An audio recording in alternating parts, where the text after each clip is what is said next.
مقاصدنا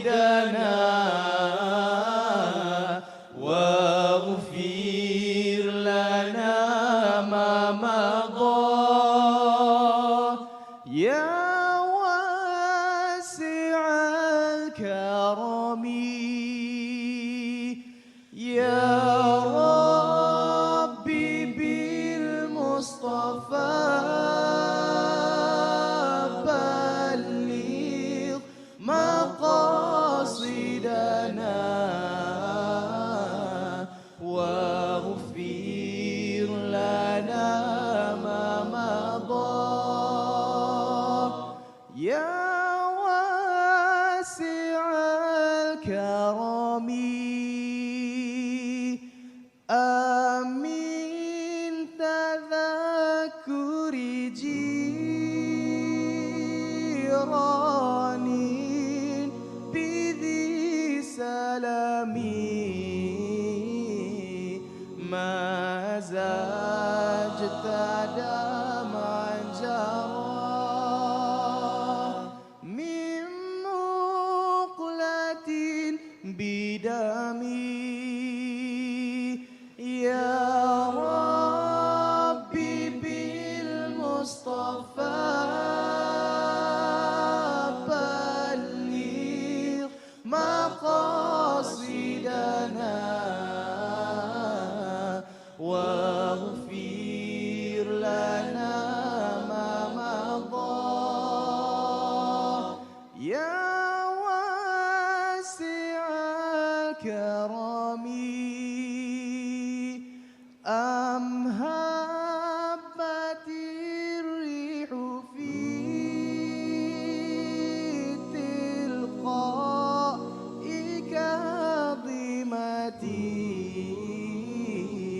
وأمض البرق في ظلماء من إضامي واغفر لنا ما مضى يا واسع الكرم.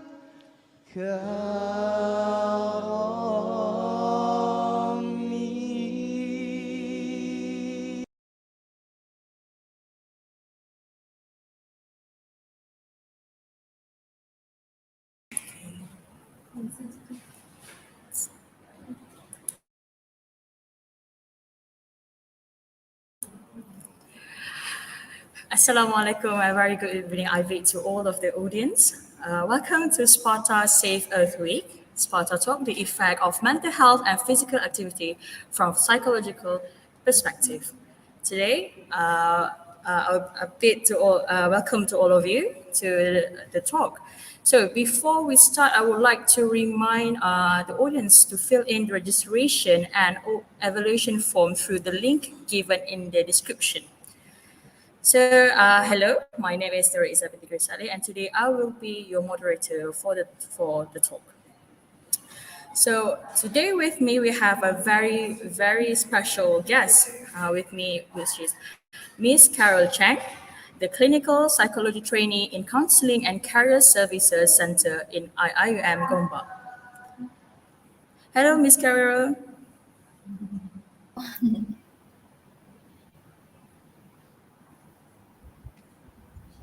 Hi, Miss Carol. Hello, can you hear me? Yes, I can hear you loud and clear.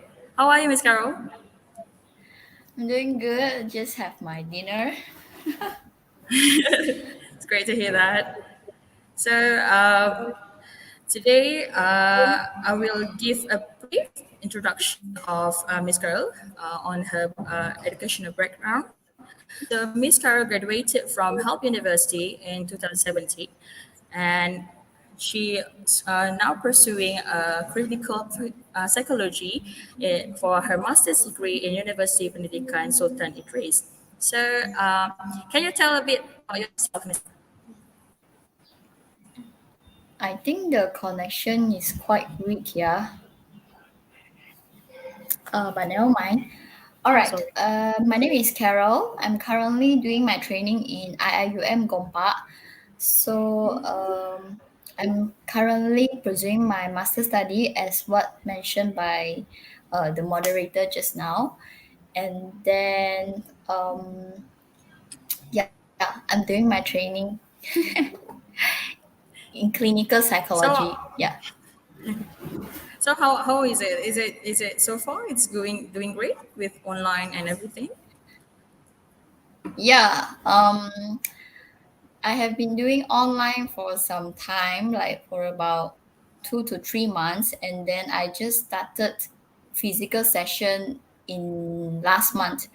So personally, I think I still prefer physical sessions compared to online sessions because physical sessions has less technical issues, and then it allowed more time for the client to talk, and then is more can feel that you are really talking with a person compared to when you are talking from the screen, and some students is just even chatting.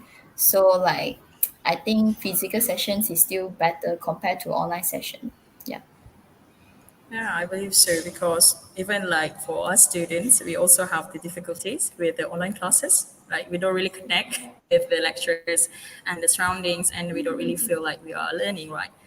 So I think we should go straight with topics, right? So for the audience that still don't know, so the topic of this talk is the effect of mental health and physical activities from the psychological perspective. So I think we go to jump straight into it. So mental health, it's something that really prevalent talk about, something the topic that being talked so prevalently in today's world, right? Especially during this pandemic. So with your expertise in this field, so what is the true meaning of mental health? All right.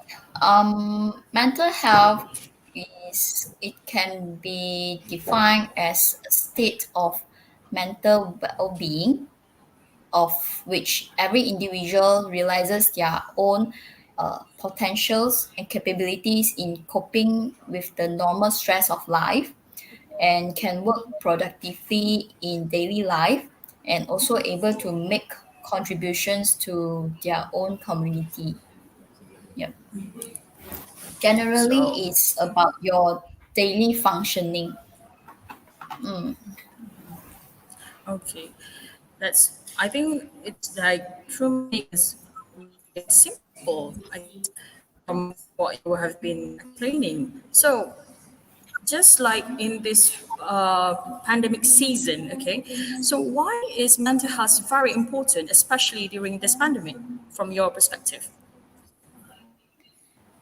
Mental health has become very important during the pandemic because we has a lot of force in during this pandemic.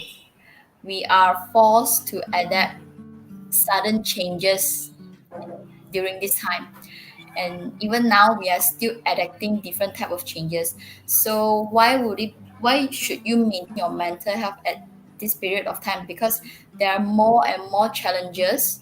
uh, there are more and more different types of rules, regulation, orders that you need to face. You need to get ready with yourself to adapt it, happy or not, want or not, you have to accept it. So if let's say you don't maintain your mental health during this time, you may feel uh, anxious, you may feel stressful to cope with the changes in the country. Yeah, especially when you are forced to like for example, students are forced to do online study, and those who working in the office are forced to work virtually, and then like even us therapists also have to work online therapy. So it's not something that is commonly happen in Malaysia or maybe in other country also. So mental health is very important at this first place to make sure that you are able to cope with different challenges and changes.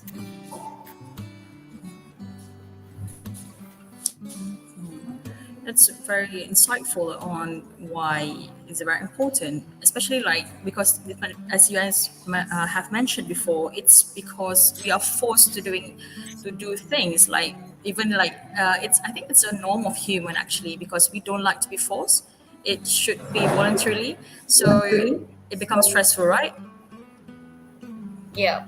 So I think, as you said before, so you said that it's very important. And how can this pandemic is affecting mental health? Like how it's in what perspective is it?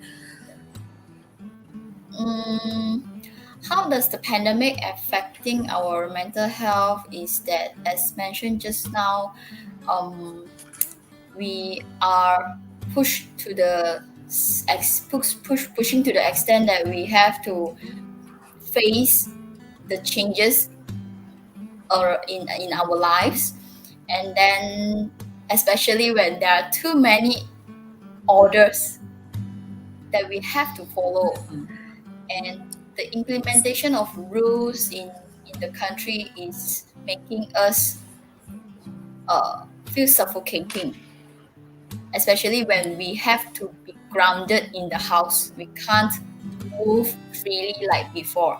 So um, when the situation change from normal and it becomes like abnormal at the first place, it of course it makes a person become abnormal. So because we are doing something that is not commonly doing, we are changing our behavior to adapt to the new environment, the new rules. So definitely many will feel stressful and financially struggles. Um, Also when you are staying together with your family also for such a long period, like every day looking at each other, facing each other, also there is some challenges where where we need to deal Yes. with. Yeah, it's not easy because like couples, wife and husbands, siblings, usually every day we just go outside work and then we come back. It don't take more than 8 hours to meet up with one another, but suddenly we have to face each other every day. So actually become a challenge. And when it when the communication goes wrong, it often affects it definitely affects our mental health, because um, you are at the place where you can't release yourself, isn't it? You can't go out, Yes. you can't find your friends, you can't go for a chat or coffee. And then what comes to my mind just now, most importantly is that the numbers of COVID is increasing every day. Many staring at the news every day to looking at the numbers increasing and decreasing and increasing again. So that is also affecting our mental health. Yes, Yeah. yes. I believe so. Yes, yes. Especially when we have like the the what do we call that VKP? Yes, VKP. We have like MCO like to 1.0 or 2.0. That's a lot of series actually. Some kind of drama in Malaysia. So I believe that it's actually affecting our mental health, right? Like we are basically scared for our life, scared for our well-being and health. And then, yeah, as you mentioned, we already being stressed by the pandemic. So, what are some of the example of mental health problems that commonly being observed in students during this pandemic, instead of stress and what Students, I've mentioned before? it's actually a very good question, because I started my clinical psychology session journey in IIUM. So I deal with a lot of university students, and then I realized stress, anxiety, and depression has been commonly happening in students. yeah, these three issues. Uh, I think so. It is very common because like students is at the stage where they are actually growing and developing. Where students are still growing and then still experiencing different types of challenges. So when everything changed to online or um, it changed to a situation where they can only work by themselves, because like it's no longer like last time you can work in a group, you can just come out and talk with your friends to solve group assignments, right? And nowadays everything perhaps group assignments may suddenly change to individual, and some of the what is that called, like outdoor activities for your Ah, assignments yeah, cannot conduct at all. like So site visit and everything. yes. So stress, anxiety, and when stress get into deeper, become more severe, it often becomes a form of depression. Yeah. So, as you have mentioned before, like the depression, anxiety, and stress, everything is like being observed in the students during this pandemic.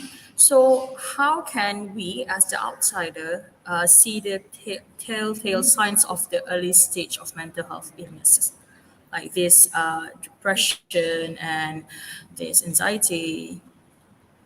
How can we see the signs? Mm, Because I believe. okay. Because I believe that when Uh, we already see the sign, it's early too late. okay.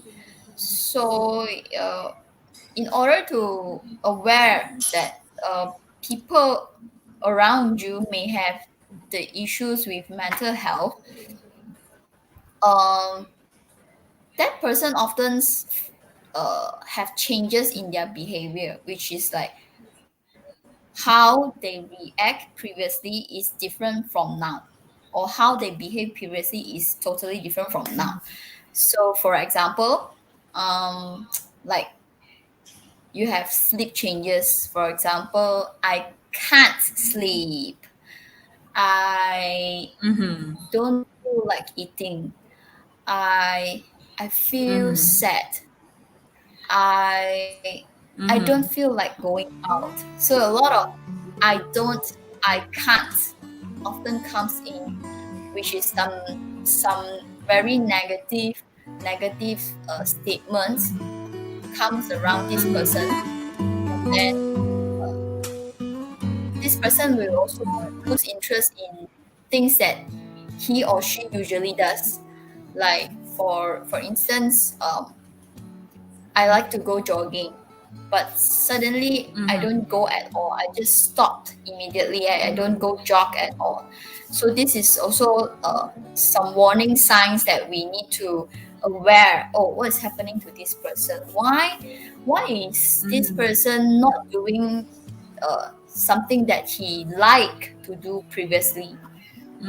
And also like problem with thinking, especially comes to students, right? Students are often complains that they have issues to focus, cannot concentrate in the class, or like online class also cannot concentrate, cannot remember, and then somehow have some illogical thinking thoughts and some abnormal speech.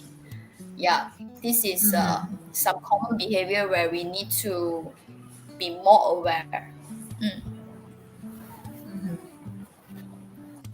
Yeah. So you're saying that like the basically it's the change of behavior that we need to be aware of, right? So Mm. uh, so you say that because like we can see that like when people are having depression, they are like changing what they used to love. They don't really like it anymore, and they don't sleep, and they don't really want to eat. It's like it's not like they are not hungry. It's just like they don't really have the feeling of eating, right? So I Yeah. think so you're saying this. So how can what are the preventive steps that should be taken when the person realize that they are having the mental health problem? Like this is from the perspective of the person that actually having it. Like if you when you realize that you are having that, what should that person do? Um, okay, mental health issues is something that hard or difficult to be prevented. So when it already happens, it is, of course, there are some ways that we have to find out how to deal with these issues. As of course, one thing first, you have to accept the self realization have to comes into you yourself to realize that you have these issues, or you accept that you actually having this problem. So when you accept and realize you're having mental health problem, only you will be willingly to seek help. So first of all is definitely you need to talk to someone. Okay, talk, express it. um Anyone, your friends, your family, your loved one, your spouse, uh just to talk about it. And then of course that has to be the right person. It's based on your justification on whether this is the right person. Talk with the right one to tell about your feeling. And then uh do something that can makes you feel relaxed, like listen to the music, um, go for a physical activity, uh, have a coffee with your friends, like commonly how people do. Uh-huh.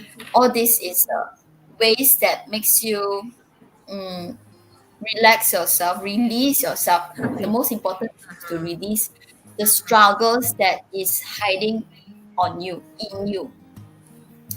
So the best way, of course, is to seek professional help. Like you come to meet with clinical psychologists, counselors. uh, they're definitely someone that is reliable for you to talk with. Yeah. So, if like when we realize that we already like have these kind of symptoms, maybe we are realizing that we don't really like the thing that we like before, like we loved before.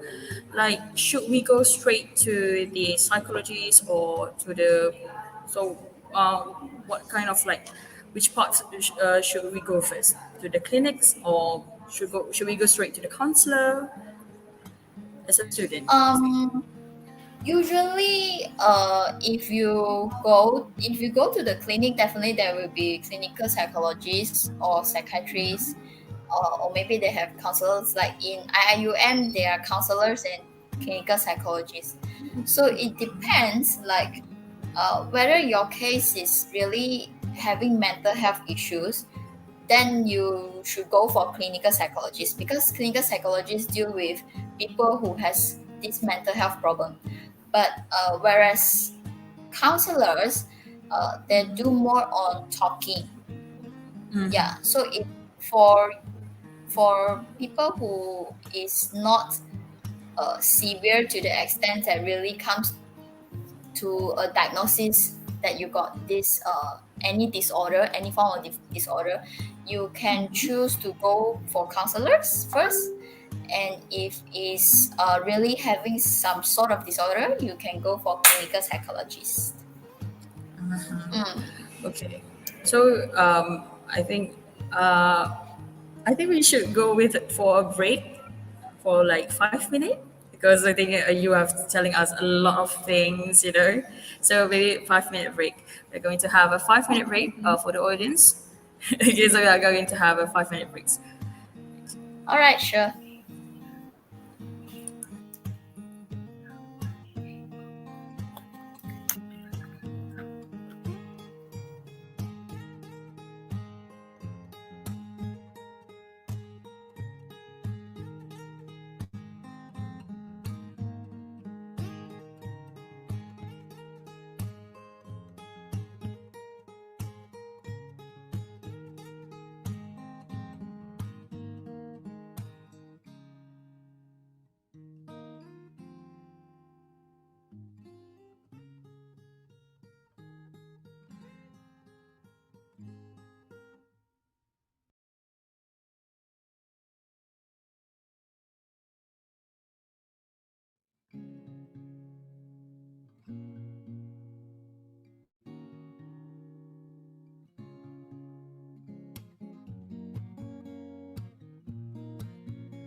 Hi, we are back to the talk. Hi, Miss Carol again.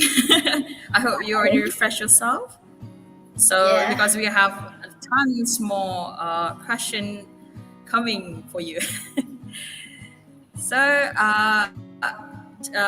some gentle reminder to the audience to fill in the registration and evaluation form through the link given in the description below.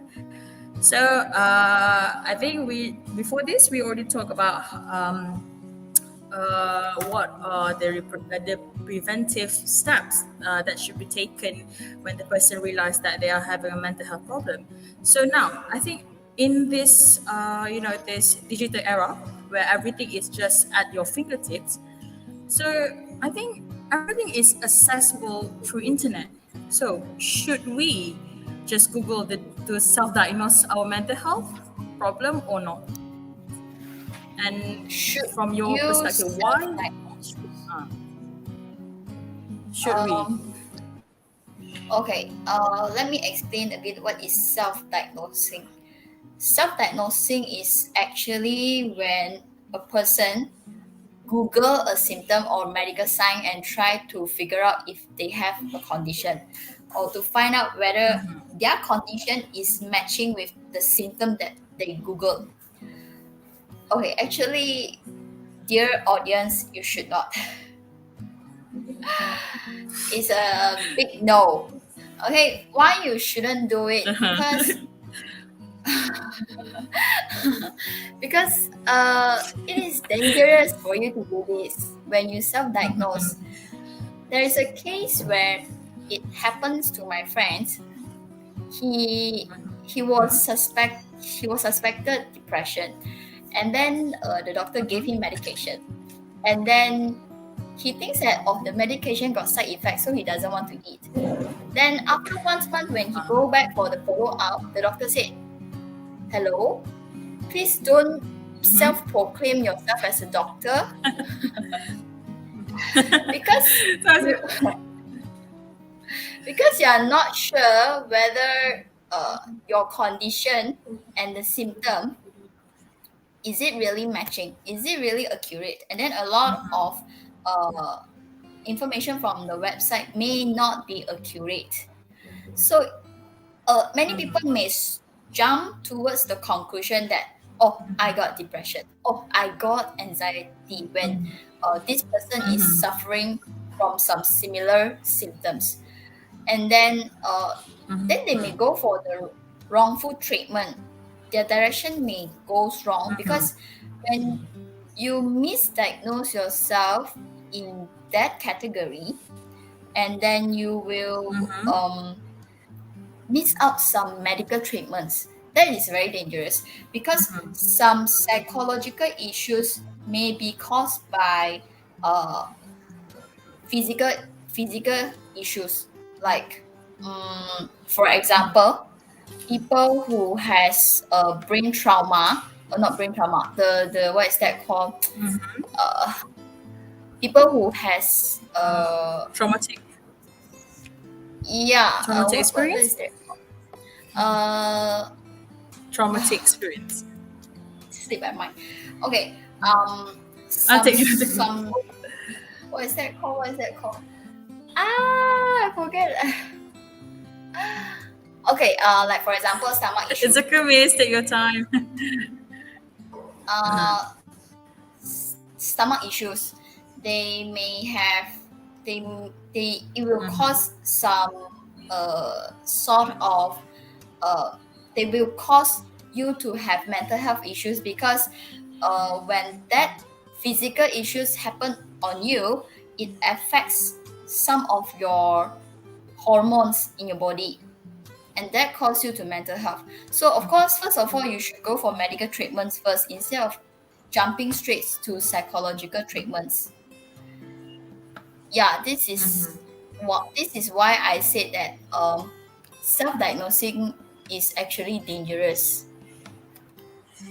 Oh, Because I think some people wait, like wait, I when they remember self-diagnose. it's brain tumor. Okay. Brain tumor. Okay, okay. Yes. Because So I think brain tumor will happen at certain parts of your brains that it suppress your sometimes it suppress your emotions, it affects your amygdala where it will shows that you have emotional problem. So of course you need to go for medical doctor first to check uh, what is happening in your brain. Then only you go for psychological path to seek help. Yeah, sorry. it's okay. It's okay. I think it's normal for us to forget things, right? So just because of that, it's very important for us to actually seek the professional help and basically go through the one that have the authority of giving out the diagnosis, right?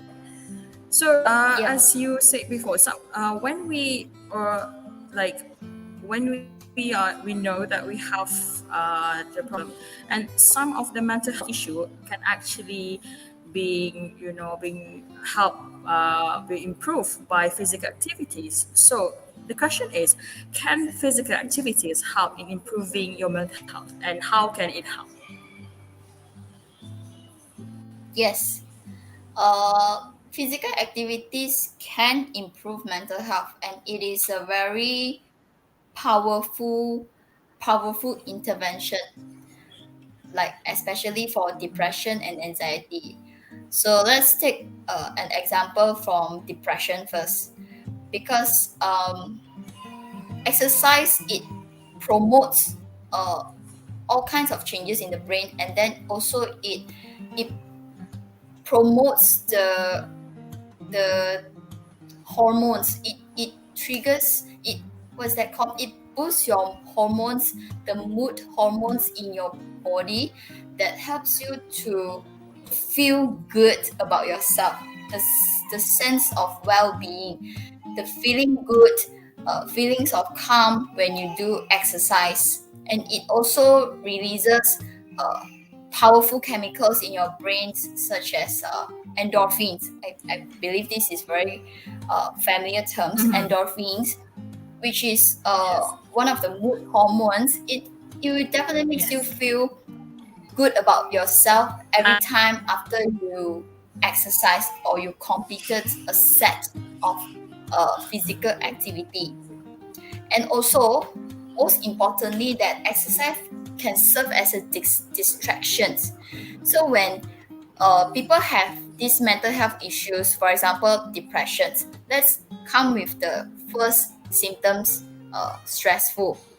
So why should you distract yourself from the stressful environment or the stressful situation? Is you want to release this stress. So exercise is definitely the good way for you to uh, release this stress, because you will focus at what you are doing, because exercise usually takes about uh, 30 to 45 minutes. So in these 45 minutes you can fully focus at what you are doing. Every steps, you focus at the steps, you focus at the feet hitting on the ground, you focus at your breathing, you focus at the wind hitting your face. So it's a very good way for you to cope with mental health issues. It definitely can improve your mental health problem. Yep. Okay. So when we do the exercise, it's more like to distract ourselves from the problem, right?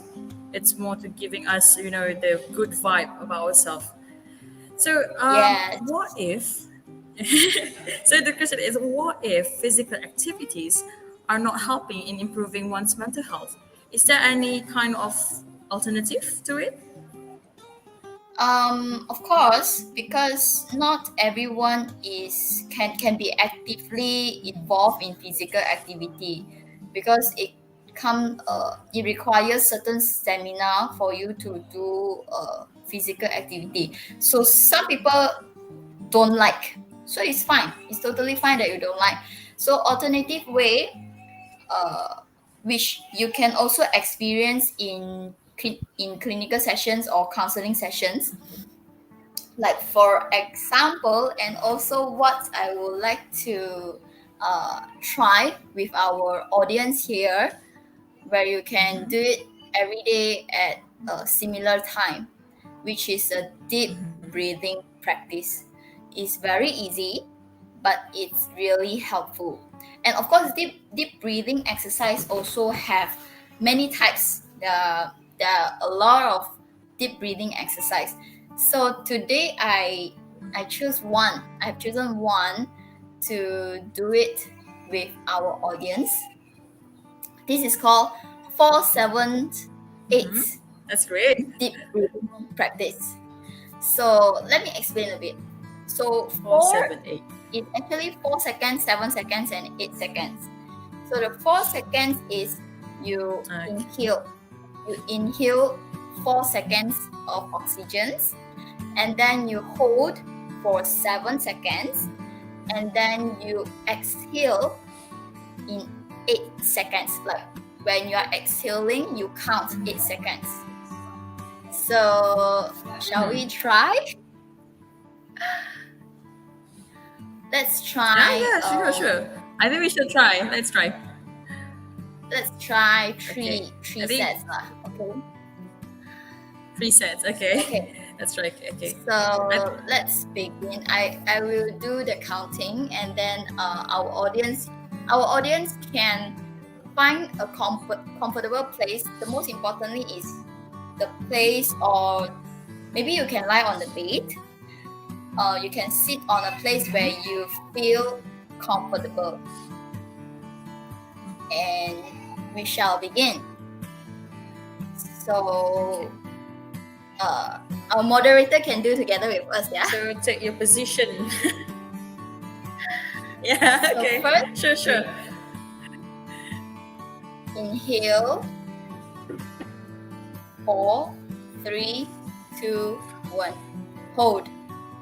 1, 2, 3, 4, 5, 6, 7. Exhale. 1, 2, 3, 4, 5, 6, 7, 8. Inhale. 4, 3, 2, 1. Hold. 1, 2, 3, 4, 5, 6, 7. Exhale. 1, 2, 3, 4, 5, 6, 7, 8. And last one, inhale.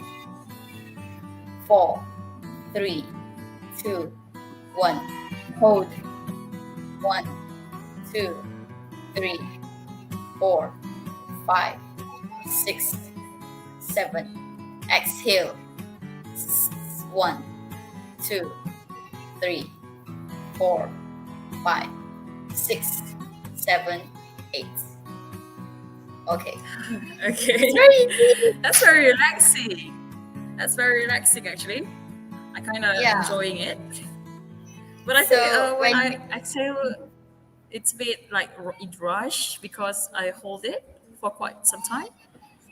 Yes, it's you exhale it with your mouth and make sure it's Ah. ah. Okay, with the mouth. I thought with the nose. Okay, I'm doing it wrong. Because you're holding it, and then when you exhale, you have to for 8 seconds. We call it whoosh it out. Okay.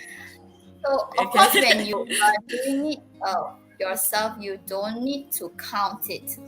You can just count it in your heart, and then you repeat it these 4 times, and you can try doing it every day at a similar time. Choose a time where you think is suitable for you. So this deep breathing is very useful. Like many may think that it's just breathing only. Why is it important? First thing first is it requires you to count when you breathe. It requires you to find a comfortable place when you do this.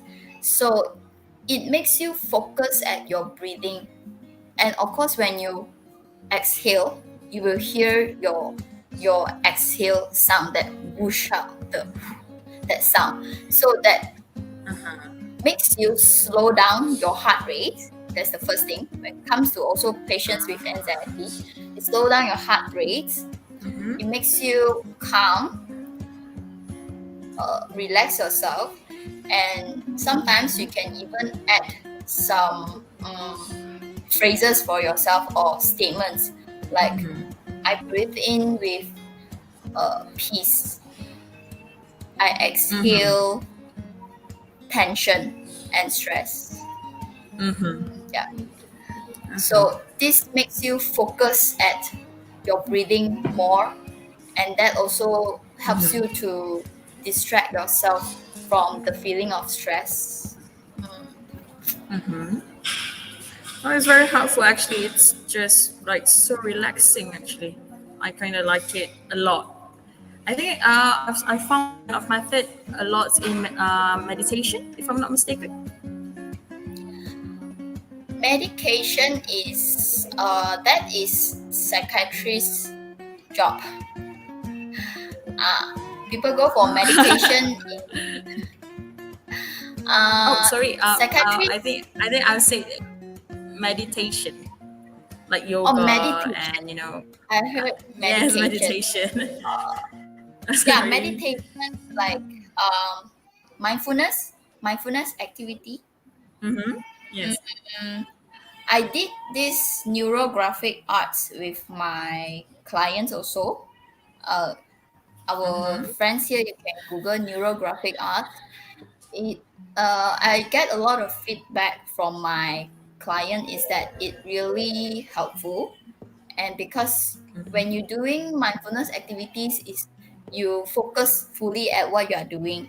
It takes some time, so it helps you to focus and concentrate on what you are doing, enjoying the task that you want to complete.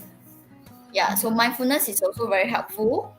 Neurographic arts, go and try it out, it's very easy. And then also, most importantly, social interactions. Talk with human, please go talk with human. Talk with your friends, your family. If cannot, come find me. Yes. Come find They should counselors, find clinical you. psychologists. Yes. I'm sure that Yeah, you'll be very very helpful. Right. yeah. I think like the last question will be, how can we as the member of the community play a part in helping people that are having a mental health problem? Like how we the member community, like when we see someone, like our friend, maybe our family members, how can we help? Okay. So here I would like to emphasize some very important points for our friends. There are five, okay? You just only need to remember five.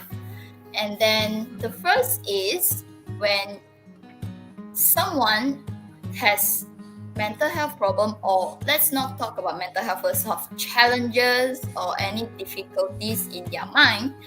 The first thing first is you need to listen. Just listen without making any judgments, and concentrate on their needs in that moment. So because um, they are like a bursting ball, they want to burst themselves, they want to release themselves. So of course, give them space to release whatever they want to talk. So just listen. And whatever judgments or comments that you give that time is that person may not have the capability to accept it or to take it, because he or she is already in a very low state. How can the person still listen to what you're saying? And indeed, he needs more of your time to listen to him or her. Okay. And secondly is that um, you can try to ask them what would be the best help for them, what they need, what is their current need. Listen to their idea on what they want instead of us telling them what you should do. Okay. And third is that don't try to diagnose or guess their feelings. You, It's not a as I guessing said game, I just guess. now, yeah, you listen, but then as we are not sure what is happening to this person also, so we don't try to diagnose them like, oh, you may have depression. No. We don't diagnose them, That's and not right. also we, yeah, we don't guess their feelings like, uh I can see you are feeling low. This is where people guess on another person's feeling. Like how sure are you that this person is really low? Maybe some people is just like, oh, I just want to talk to you, but in deep side he or she may not really feel that low. So we need to keep the questions open ended. We can ask questions like, how are you feeling? So we give more space for our friends to talk more about their feelings instead. And last one is that you can offer your friends to seek professional support if they really need. And of course, you can provide information on this because you suggested the professional support that they should go for. So you can provide information on it, like how they can find clinical psychologists, how they can get counselors, how they can get any hotlines if they have the attempt to suicide. So, so basically, the basic of everything is to listen, right? Yes, that's very important. Yes. Yes, very important in listening. So, as we are saying about listening, so I think we should read some of the question by the audience that being given by the audience for the speaker, for Miss Carol. So, the first question is,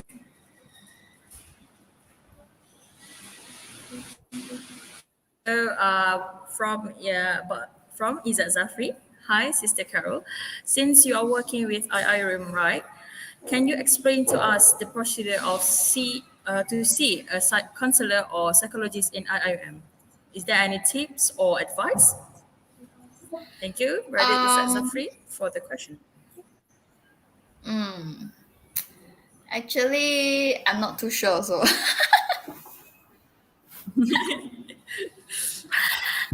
Yeah, because I think uh, you are quite new to UAE, right?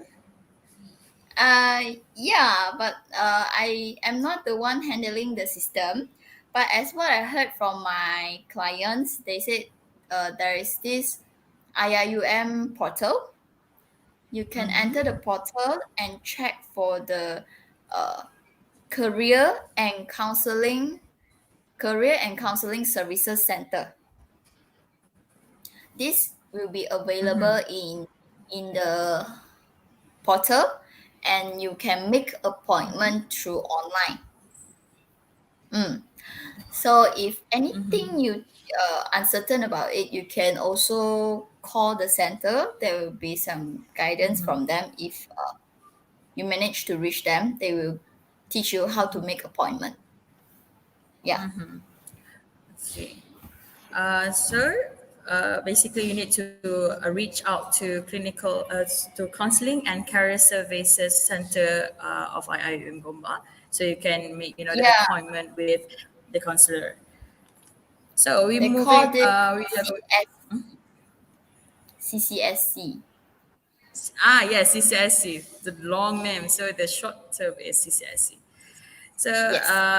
thank you, Brother Izzat. So the next question is by Shay Comac. Are being alone, asingkan diri, is one of the way to help with mental health? Um, it won't. Mm, it depends on the reason that you choose to be alone. Sometimes that you find that I need some space for myself, so choose to be alone. But my advice is that don't take too long to be alone, because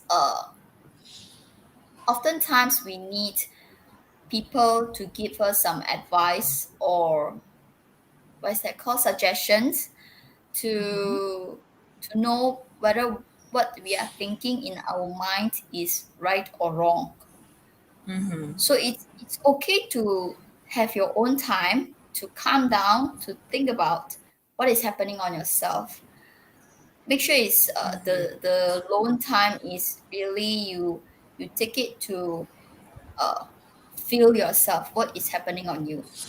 Listen to your mind, and then maybe you can do something that makes you feel relaxed, and then you will need to come back from the alone time and then go talk with your friends, have some social interactions with anyone, to know that whether things that struggling in you is how to solve this. Whenever there is a problem, there is a solutions. Okay, so don't make yourself congest in the place for too long, right? Yeah. So because I think like because when we sit for like by ourselves for too long, it's just like too many like negative thoughts coming in, and just making Yes. it worse sometimes. So, but what if like we find peace in the loneliness? Is it okay to be to be in that in that kind of vibe? It should be fine if you find peace in the lonely time. Like for example, some people wants to go hiking alone to find peace, because sometimes they just don't feel like talk to anyone. They don't want to have too much of distractions. They need the lonely time to really focus on themselves. Huh. This is also very important. Where Yes. usually lonely time is often the mindfulness time. So it's So like, also some, a way some, to self help, but make sure it's a positive one. If some people only time is to they can't digest their negative thoughts, then that would be very dangerous. yes. Hmm. So so moving on with the next question. So by Iman Nabila, is over intellectualizing our emotions frequently a sign of mental health issue? Or is it actually good to always sort out and gauge our own emotions? Such a long question, my friend. Yes, very, very long and very, very detailed one, I guess. So which there please? Let me read it again. Over intellectualizing our emotions, a sign of mental health issues, or it is actually good to always sort out and gauge our own emotions. Comes to this, okay, so over intellectualizing, what I can understand is you are too rational, excessively rational. Mm, Rational is good, but when you are too rational with uh, your emotions, sometimes you may have the potential to uh, cheat yourself. Uh, You may yes, have the kind of. potential that you don't admit the real feeling of yourself. You are covering it by your rationalization. Like, for example, let me take a case from my friends. She or one of my cousins. Okay, one of my cousins. Um, there are this relative passed away, and then she looks so calm, and then she looks so fine that uh, you won't see this person crying. You don't see her crying. You don't see her like expressing herself. She will just say, "Oh, I'm okay, I'm fine." So like maybe it's too rationalized that Uh-huh. makes her couldn't admit that she actually feels sad. She Sad, sad. actually feel bad in a way.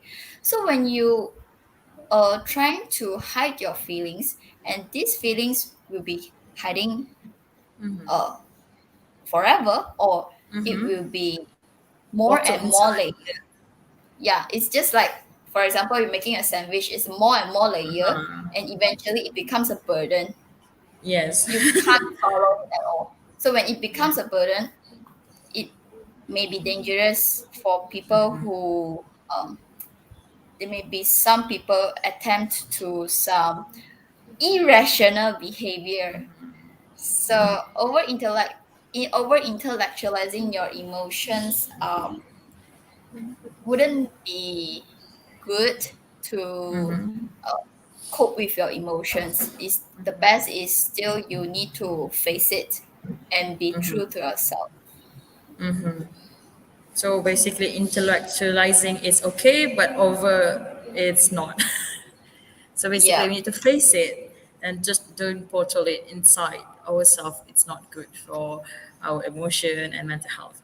So moving on with Yes. the next question.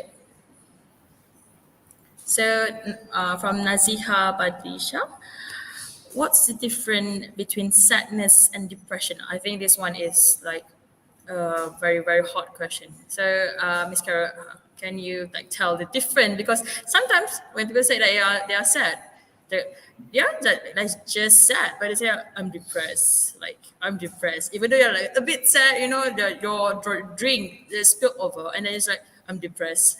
So what's the difference between it, and how can we know that it's depression, not only sadness, and we should seek for help? Sadness is sad. I feel sad. So you only feel sad, and you may be crying, you may be throwing tantrum because you feel sad. But depression is a type of disorder where it involves different types of symptoms. So as I mentioned just now, very common symptoms is you feel stress, you feel loss of interest, you feel overly depressed, or what you said, too sad, very sad. You feel very very sad, and loss of appetite.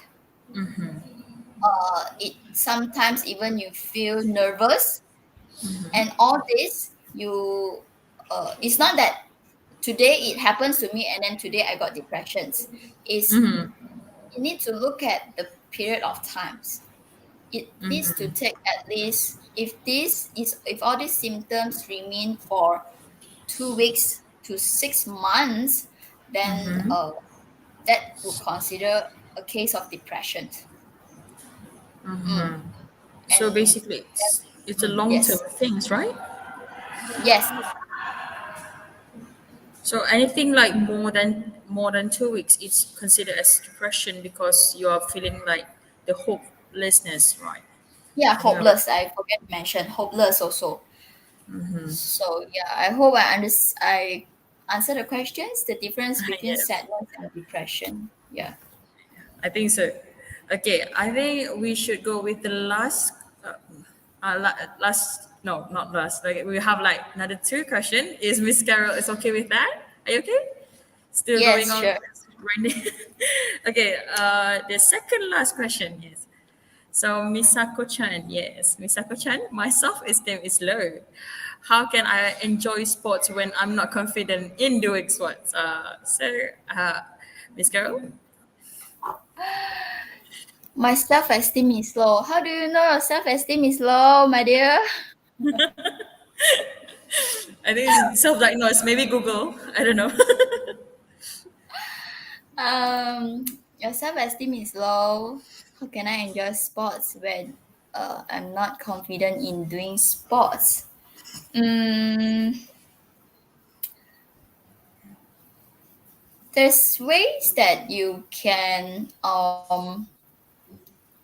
improve your self-esteem, but uh, it's a very difficult question for me. Like how can this be answered? Okay, Because when you are not it's confident, within the definitely you won't so you won't enjoy doing it. So let's find out and figure out what is the reason that makes you not confident in doing sports. Mm, you did when and is what type of sports? Is it competing sports like badminton, football? I'm not sure, but maybe can start maybe with it might be because it need confidence, right? um A maybe small can one. start, yeah, you in order to enjoy the sports, all right, the most important thing is to find out what makes you having this low self-esteem, what is the reason behind it. So if you can't enjoy doing that sports, you can choose other sports. Or if you insist that, oh, I must keep football, I must keep football no matter how, then you can start with small groups, or you practice to make yourself better in that sports to gain your confidence. Yeah, I think this question is like this for So me. okay, I hope that it actually be answered, Misako Chen. Okay, so the last question for Miss Carol. So from Muhammad Fabari. So how can I use distraction to manage difficult thoughts or feeling anxious? How can I use distraction? Distraction is not a method. Distractions, like we have discussed just now, the alternative ways for us to cope with some mental health problems. So when you are feeling anxious, like just now, the deep breathing techniques is very good, and the mindfulness where I suggested neurographic art is also very very good. And then go for physical activity, which is also the main thing we discussed today, physical activity. It helps you to focus in that activity, all this activity that I mentioned just now. It helps to focus and relax. So when you are feeling anxious, the best thing is you go for choose some of the ways that you think is suitable and comfortable for you. Yeah. So it's not like we are not like we are distracting ourselves. It's more like we are focusing on other thing, but we don't really ignore the whole, the whole problem there. We just focus on other thing. So it's not really a Yes. distraction, right? Okay, Yes. I think we have, I think we have reached the end of our talk. Thank you so much, Miss Carol, for a very insightful and very very deep talk about this the relationship between mental health and physical activities. And I hope that it actually have this talk actually help the audience to come up with their own, their own ways to deal with their mental health, and then how can they seek help if they're having a problem, both physically and mentally. So thank you so much, Miss Carol. I No really problem. appreciate it. A very insightful talk indeed. So just the gentle reminder for the last time, don't forget to fill in the registration and evaluation form through the link given in the description below. And I would like to just throughout this week we are having a Sparta Safe Earth Week, and we will be having another free event, which is photo challenge, video contest, and CSR TV 2.0. So for the audience who are interested in joining these activities, uh, you can join the Telegram group given in the description below. I think that's all from us. Thank you, Miss Carol. And goodbye. I guess that's goodbye and good night. Thank you for joining us tonight. Okay, goodbye, Miss Carol. Okay. Thank you. Bye bye. Thank you.